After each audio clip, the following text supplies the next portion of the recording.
A number of you have reached out and asked how you can support the show. After some consideration, we've decided to launch the Proud Stutter membership program. While all of our episodes are free, producing the show is not. And your support will help keep the show going and reach more people who stutter. So far, we've invested a lot of our own time and money to make this a quality show. Head to ko-fi.com/proudstutter to make a donation or sign up for the membership program. Perks of the Proud Stutter membership program include one-on-one sessions with me, shout-outs and features, coaching workshops, Proud Stutter swag, and more. Our first fundraising campaign is to reach $500. These funds will go into production planning of season 2, which will start in a few months. Stay in the loop, though, because during our break in between seasons, we will be creating content, putting on events, and releasing episodes here and there. Our last bit of news, this episode will be Cynthia's last as co-host of Proud Stutter. While I am so sorry to see you go, Cynthia, I am wishing you all the best in your future endeavors. It has been a pleasure to have you as my co-host for season 1. Thank you so much for helping me start this journey and for showing the world what a true allyship looks like for the stuttering community.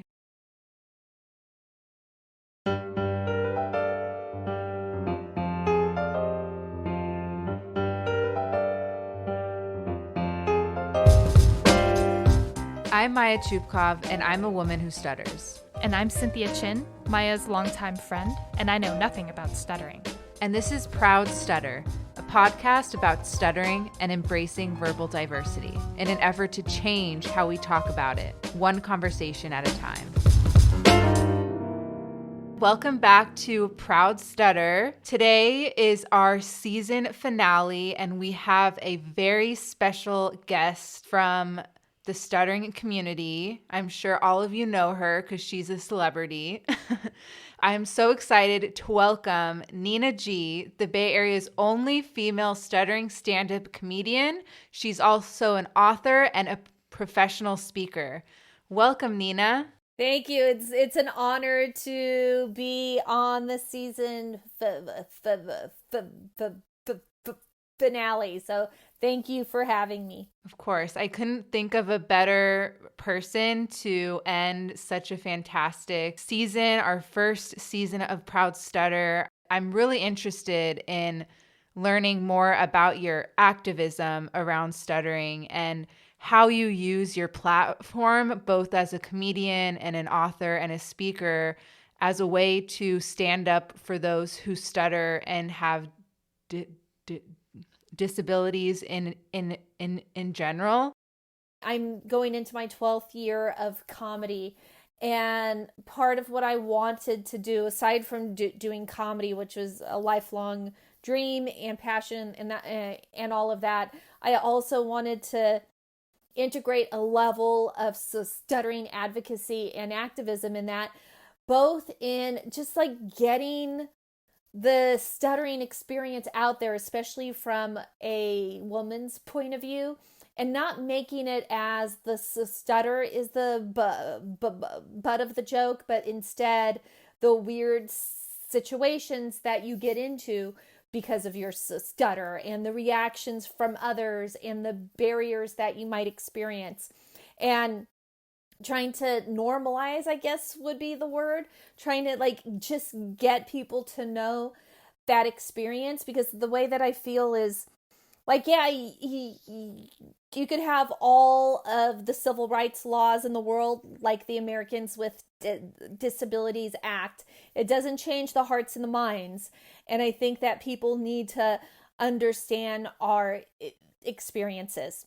Now, that is one aspect. Another aspect, especially working with the British Stammering Association this year, they led a campaign to get stuttering voices out in the world. And because, so many times it's like you hear about us the second month of May and you hear about us on October 22nd, then that's it. And so their goal was to get us on TV, get us on the radio, get us in front of people to share our stuttering voices, whether we are a paleontologist, whether we're a stand-up comic, and it doesn't have to be just on stuttering, but it's on whatever we want to talk about. Yeah, so can we talk about stuttering and pop culture for a second? Because comedy, such a great way to change hearts and minds. I think humor, it really taps into those emotions, I think, in a really unique way. So, like, there are a ton of horrible examples of stuttering portrayals out there. There's Billy Madison. There's the Office episode where Stanley infamously yells at Michael, like, "Did I stutter?" Are there like positive examples out there? And why is popular culture and comedy so important for shifting the narrative around stuttering? Yes, I think predominantly the popular culture things are mostly not great. It's my favorite horrible example of stuttering is Elvis Presley's last film. And the Elvis Chick for that film was married to Tyler Moore. And she played a nun who was a speech therapist. Okay? So, and of course, Elvis was the doctor who makes the nun possibly question whether or not she's going to leave the convent, because Elvis, the hot doctor, she falls in love with him. Now, in this film, first of all, Elvis cures a little girl's autism by just hugging her, because Elvis's love is that strong. So there's that. But then there is a stuttering guy in it, and it just gets worse. The stuttering guy, young guy, he is being seen by married Tyler Moore, and he holds up a knife, and he's like, "I feel powerful." And, the stuttering that we always see in popular culture, it's always so awful. I don't know who they watch thinking that stuttering is this, Wait, it's not like that. We stutter in so many different ways, and we know that your acting is bad by how badly you stutter. So there's that. Anyway, at the end, the stutterer tries to puts the moves on to married Tyler Moore, and threatens to kill her, and they have to and then Elvis has to come and save the day, punches out the stutterer. So that is my favorite worst example. But in a lot of movies, like, the person who stutters either kills himself, and it's always him. So there's that. That's so true. I never noticed that. Or they die at the end. They die because they get run over by something, or like something happens. So, lots of, and that's why Porky Pig, I always say Porky Pig growing up was my best example of a person who stuttered, which, when a little girl sees a role model as a cartoon pig who doesn't wear pants, like, that's not really a great example. So this is why we need more. And I think the more positive ones, I think my favorite one is from the movie Rockets Science. Have you guys seen that? No. Nope, have not heard of it. Oh, is that a John Hughes movie? No, but it kind of looks like it could be. Because Okay. it's a teenage story, and it's about a kid who joins the debate team, and he stutters, and just about that experience, coming of age kind of thing. So that's my favorite example. And then like a year after that, we had the King's Speech. Wonderful and great. Had some misinformation in there. I like that because it normalizes speech. Like, yeah, like you're just like everyone else. You're still a rich dude. So the King's Speech, great and lovely. Great that it was written by a person who stutters. But nonetheless, can we get someone in between the dude who dies at the end of the film and a king? So if you were to write a movie or a TV show, what would that look like in terms of the portrayal of a person who stutters? Okay, so I went to go see in Branson, Missouri, me and my friend Gina. And so we went to the Moses play. Because like there's a big Christian community there, so we paid $50 each to go to the Moses play, and we're like, okay, Moses better freaking stutter, and so and Gina stutters too, and so we go, and he stutters when he talks to the burning bush, where he says, but God, I am not, whatever the word, I'm not fluid of speech or my tongue. I don't know what he said. I am Catholic and we never open up the Bible. So he says that and he stutters there. Then he gives this big speech to the Pharaoh and he is totally fluent. Going back to what I would want to see, I would have wanted to see a stuttering actor in that role. That's what I want to see, is authentic stuttering parts played by people who stutter, along with, like, hey, here is a lawyer who happens to stutter because the actor stutters. Not, and see, and this actually kind of happened in My Cousin Vinny, but it was played for laughs instead of playing to normalize. So making it so it's just part of everyday life. Along with that, in reality shows, so much of it is focused on us being fluent. Like, oh, the kid sings and now he's not stuttering because he sings. Yeah, it's freaking science. So I would also just like to see like the narrative changed, that you could just talk the way you talk. You don't have to talk like everyone else. That reminds me, because a lot of celebrities talk about their childhood stutter, and yet we never see those celebrities actually stutter. And it's so hard for me to relate to those stories because they're famous, they're celebrities, and I never hear them stutter.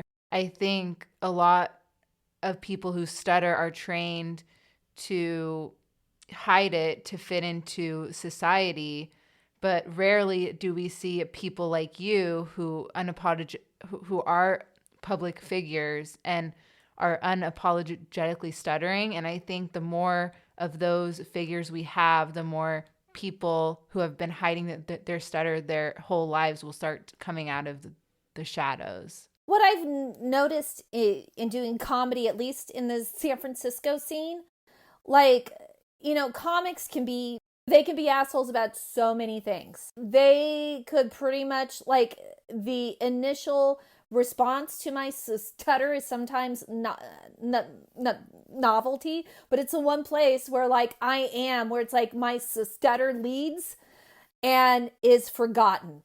That reminds me of something that you said in a recent interview. You said, comedy is the only place where I feel completely free with my stutter. Is that kind of along the same lines where you introduce yourself with the stutter and then you're able to be you because you've been able to, free yourself of that? Yeah, no, I think I can handle my stutter in the way that is most authentic to me and this situation. And I talk about this in my books, Stutter Interrupted, where like if you get a microaggression on 5, you're always like, okay, like, did they do that? Did they not? How should I handle it? It's very ambiguous. But when someone tells me, like, once I was introduced to someone in comedy, and I said my name, I said my name's Nina, just like that. And the guy I was talking to asked me, is that Nina with 5 N's? And I was like, no, that's Nina with 2 N's. And I gave him the finger on both hands. And he got the message. And he later on, he apologized. Also, he apologized after I did my whole set. And I directed all of my jerky stuttering jokes at him. So he just felt awful. What a great comeback. Amazing. That's amazing. I know, I was so proud. Yeah. And that's where like the thing is, it's like nobody really gets away with heckling me about stuttering, because I kind of feel like I've been stuttering since I was 8, so it's been 40 years, and I feel I have a black belt in defending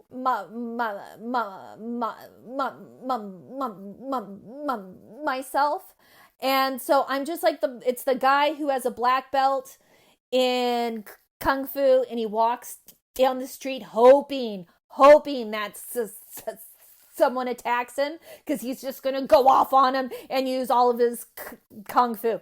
I have so much that I have built into me about how to handle these things. It's like, yeah, just come at me and find out what it'll be like when you heckle me.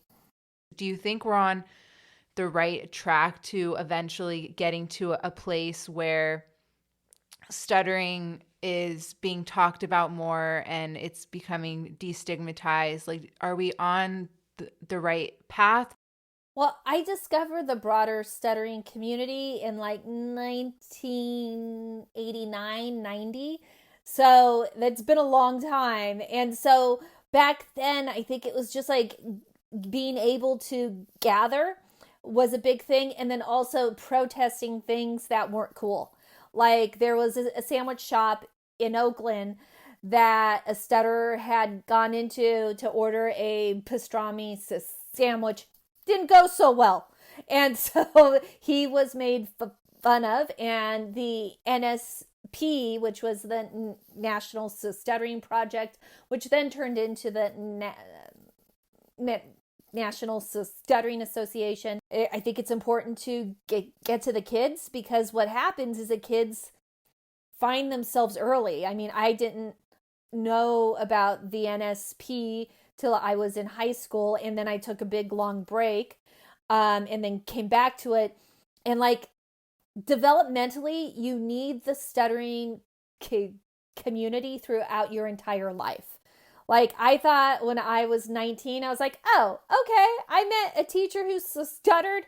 I think I can do that too. I ended up not teaching, but it was for classroom management, not because of speech. And I was like, okay, I'm okay on my job, so I'm good.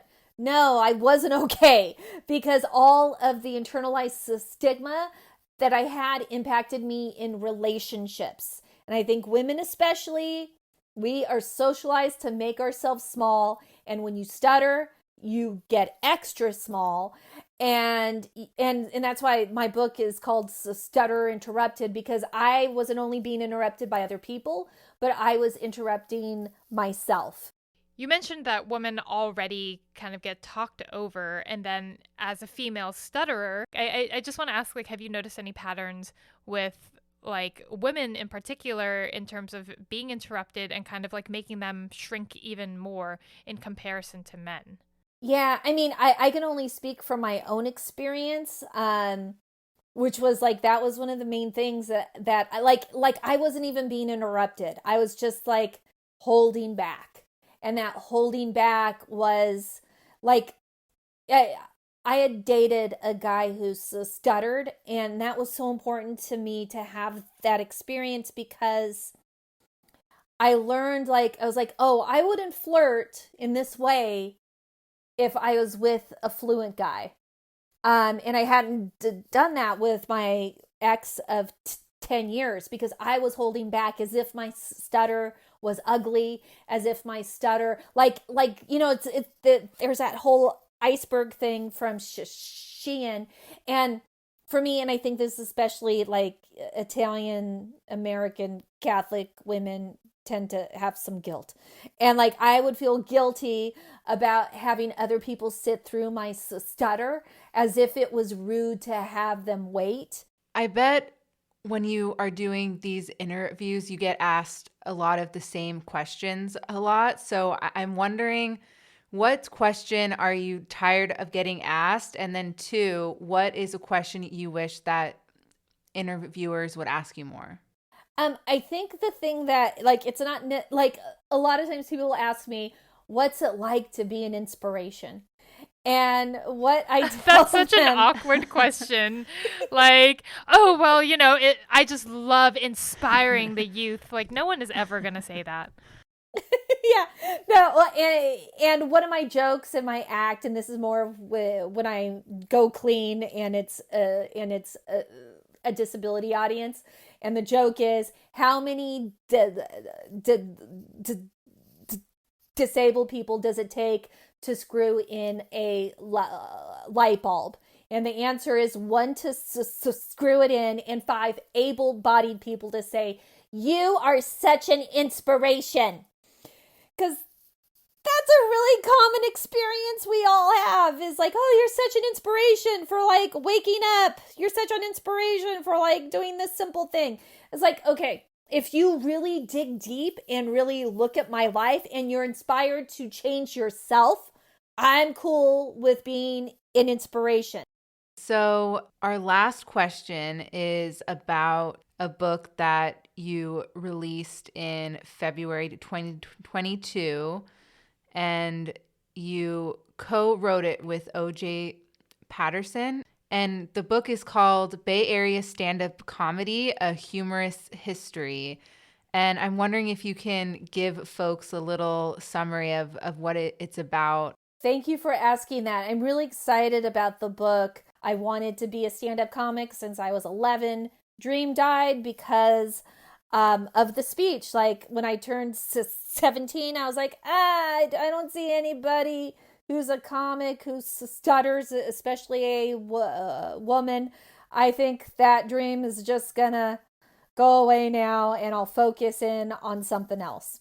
And that's where the memoir comes in, because that is the story about finding self-acceptance and starting comedy.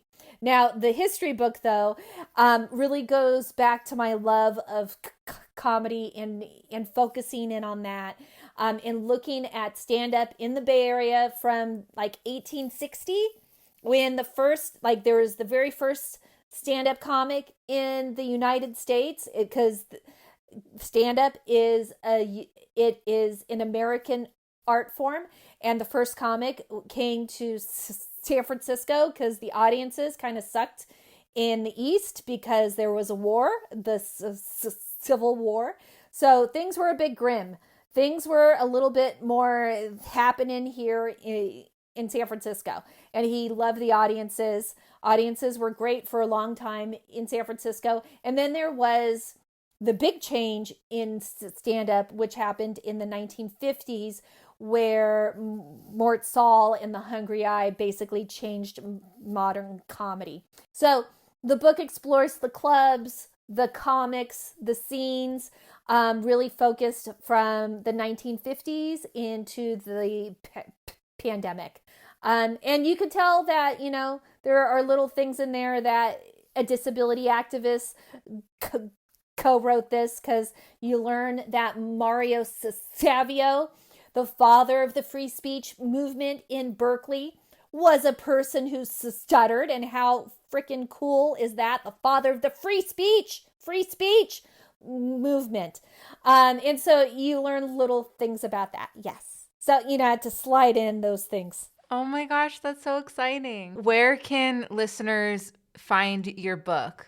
You can find it anywhere. Like these books will be sold, both Stutter Interrupted and Bay Area stand-up comedy will be sold everywhere. Great. And we'll also have all the things Nina G just mentioned in our show notes. So we'll link to all of that. And yeah, Nina, thank you so much for being with us and celebrating the season finale of Proud Stutter with us. I'm just so happy that we got to have this conversation.